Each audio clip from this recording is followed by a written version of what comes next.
Hey everybody, it's Steve with Sky194 and appreciate you taking the time to visit and check out my video.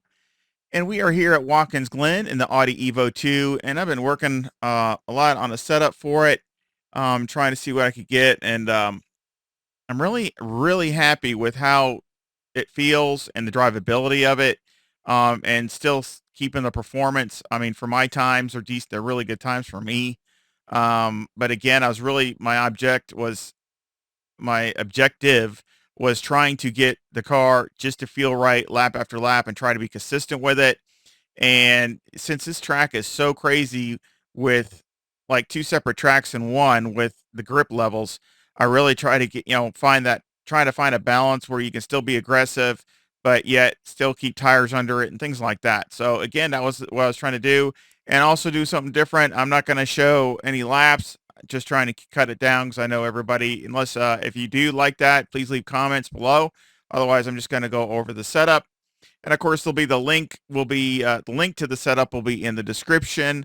And of course, my Discord link will also be in the description also. So again, which the link for the will be in my Discord. So again, just trying to make this video as short as I can. So I know everybody's busy and got lots of things to do.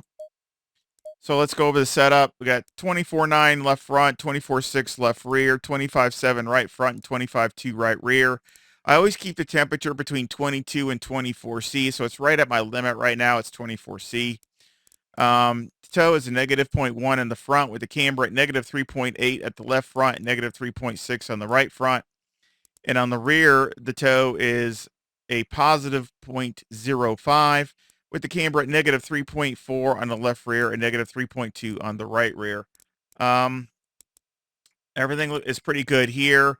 Again, many laps, and it seems very balanced as far as the temperatures and the wear across the tires.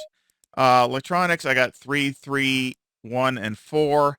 Again, with this track, excuse me, this track, I would definitely do the TC2 later on. You might want to go up one or so, something like that. It just all depends. Maybe in the beginning you'd want to go down a little bit more. So again, it's something to play with, depending upon the track conditions and what you feel the car is doing for you.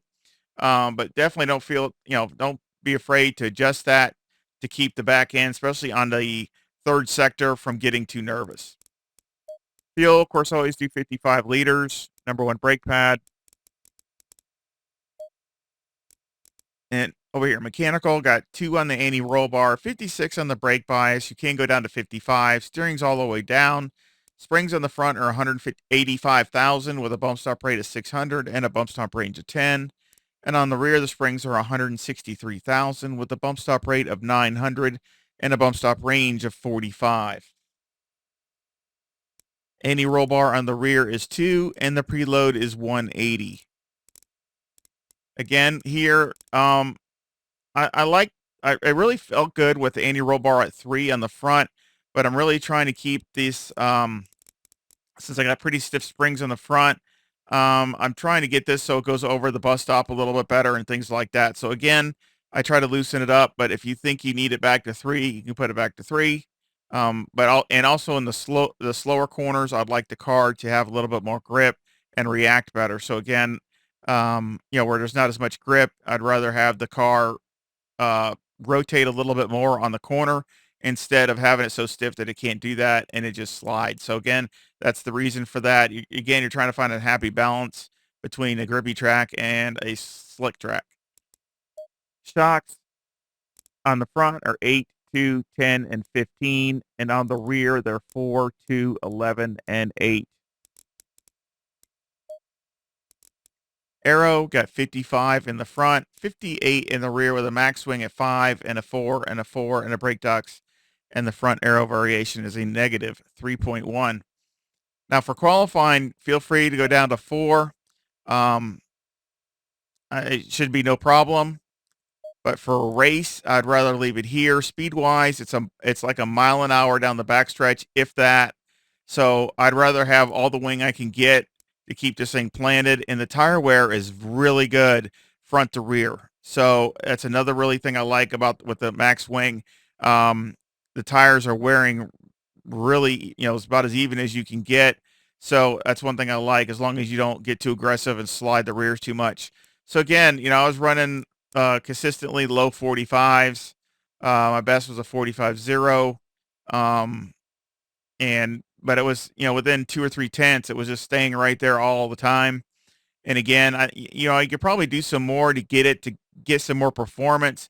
But again, I'm really trying to get it to the drivability, and also to hold that same times and be achievable as far as, hit the same lap time every lap. So that's what I'm trying to achieve with this, which is so hard here.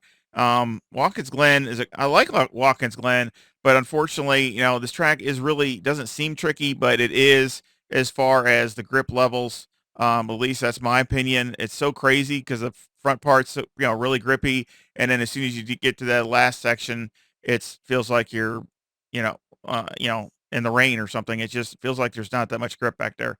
So again, one of those things. I hope you enjoy it. I hope you run your personal best with it. And again, I hope you give me a like and subscribe if you haven't subscribed, and thank you to everybody that has. I really appreciate the support by liking and subscribing. And again, I love talking to all my sim racing friends, so any comments is great, and I hope you come back and visit again real soon. See ya.